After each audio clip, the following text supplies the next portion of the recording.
तो मैंने देखी। ओ अंकल जी, तारा शाहिद कपूर, कृति सैनन, ओय ओय ओय ओय ओय। कई लोगों को इस मूवी का टाइटल समझ ही नहीं आया कि क्या है भाई, इतना लंबा नाम। और कहीं ना कहीं गाने की आड़ में ये मूवी मजे ले लेती है, नाम याद हो जाता है आपको कहीं ना कहीं, पर इसका मतलब भी इस मूवी के अंदर ही कहीं छुपा हुआ है जो आपको पता चल जाएगा अगर आपका आईक्यू सनी देओल जैसा है तो। देखो, आरव नाम का एक बंदा है जो कि रोबोटिक्स इंजीनियर है, जो कि एक कंपनी में काम करता है, जो कि खुद उसकी मासी की एक कंपनी है।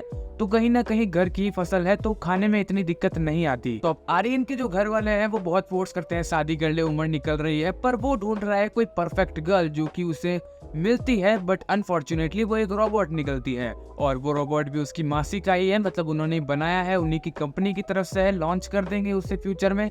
पर अब बेचारा हमारा आर्यन करे क्या, एक बहुत अच्छा, बहुत स्ट्रॉन्ग बॉन्ड बन चुका है उसका सिफ्रा यानी कि उस रोबोट के साथ, या मैं यूं कहूँ कृति सैनन जो कि प्ले कर रहे हैं सिफ्रा का कैरेक्टर। और अब आर्यन को काफी मजा आने लगा है उसकी बातों में, उसकी बातें उसे काफी प्यारी लगने लगती है, और यही से हमारे टाइटल की उत्पत्ति हुई है, तेरी बातों में ऐसा उलझा जिया। तो जो कहानी ट्रेलर में है वही मूवी के अंदर है, बस इसके बीच में ही कहीं हमें एंटरटेनमेंट देखने को मिलता है। और मैं कहूंगा कि हाँ, मजा आया। अब चाहे वो तुमको छोटी छोटी चीजें कह लो, या कह लो कि जो ये मूवी बताती है कि एक फैमिली एंटरटेनर मूवी है, प्लस मूवी में लॉजिक जैसी चीजें तो एग्जिस्ट नहीं करती है, तो आपको उसमें और ज्यादा मजा आने लगता है। और जहां तक बात आई VFX की, जो कि इस मूवी के स्टार्टिंग में आपको थोड़ी बहुत देखने को मिलेगा, उसे आप इग्नोर करना क्योंकि वो वैसे भी अच्छा नहीं है, और ना ही इस मूवी का मेन फोकस VFX है। आप कह दोगे कि काफी मीडियोकर से, काफी भद्दे से VFX इस मूवी के अंदर है। कई लोग कमेंट सेक्शन में ये भी कह रहे थे कि उन्हें इस ट्रेलर से याद आ जाता है एक सीरियल जिसका नाम है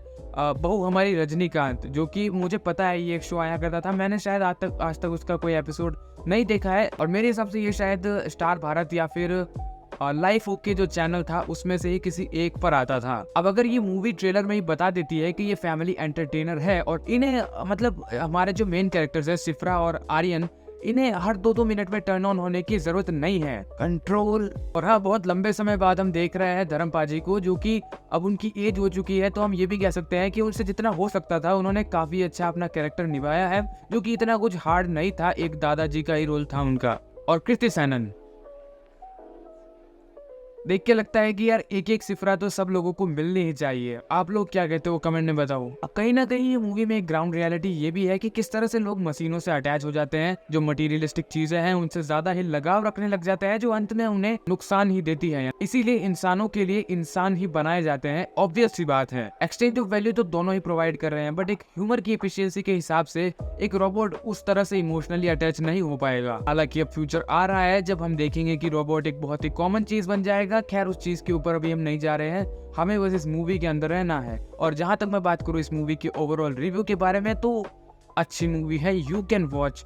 और थिएटर एक्सपीरियंस जैसी कोई चीज मैं नहीं कहूंगा इस मूवी के अंदर ऐसी है, मतलब OTT पर देखोगे तो भी मजा आ जाएगा, या आप किसी तरह से जुगाड़ लगाओ तो हाल फिलहाल के लिए वर्थ और व्यर्थ में से मैं इसको वर्थ में ही रखूंगा, क्योंकि मूवी बोरिंग नहीं है। तो you guys can watch this movie. और आपको ये मूवी पसंद आई हो तो वीडियो को लाइक शेयर कर दो, कमेंट भी कर दो, और मूवी देखी कि नहीं देखी वो कमेंट कर दो।